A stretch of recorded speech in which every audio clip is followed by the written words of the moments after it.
اسی طرح اگر کوئی شخص یہ چاہتا ہے اس کا ہر عمل ہی عبادت ہو، اس کی ساری زندگی عبادت میں گزرے، تو وہ کیا کرے؟ کیونکہ آپ دیکھیے کہ ہمارے پاس ہر وقت نفل پڑھنے یا نماز پڑھنے یا ذکر کرنے کا بازو کا ٹائم نہیں ہوتا،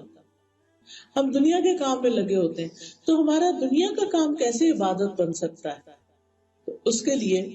پہلی بات یہ کہ انسان جو کام بھی اللہ کی خاطر کرتا ہے، اللہ کو خوش کرنے کے لیے، وہ چھوٹا سا کام ہی کیوں نہ ہو، سارے کا سارا عبادت ہے۔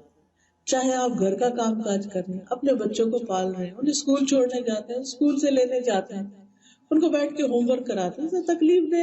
کام ہے، مشکل ہوتی ہے، آپ کی مصروف لائف میں بھاگ رہے ہیں، دوڑ رہے ہیں، تو اگر آپ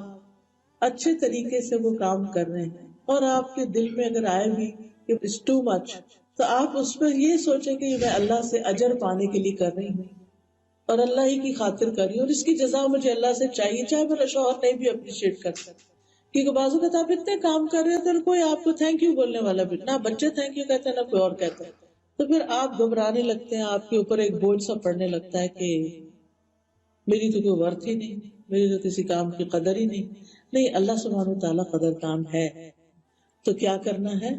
ہر کام اللہ سبحانہ وتعالیٰ کے لیے ہی کرنا ہے۔ اللہ تعالیٰ فرماتے ہیں قرآن مجید میں وَالَّذِينَ صَبَرُوا ابْتِغَاءَ وَجْهِ رَبِّهِمْ وَأَقَامُوا الصَّلَاةَ وَأَنفَقُوا مِمَّا رَزَقْنَاهُمْ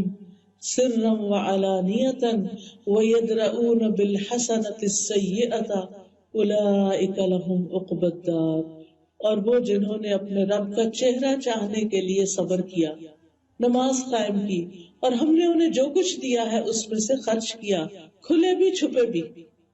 اور برائی کو نیکی کے ساتھ ہٹایا، یعنی کسی نے برا کیا تو جواب میں اچھا ہی کیا، یہی لوگ ہیں جن کے لیے اس گھر کا اچھا انجام ہے، یعنی یہ ساری چیزیں اس کے لیے اجر و ثواب کا ذریعہ بن جاتی ہیں۔ ویڈیو کے نیچے سبسکرائب کے بٹن پہ کلک کریں، بیل کے آئیکن پہ کلک کیجیے تاکہ ہر نئی ویڈیو کی نوٹیفکیشن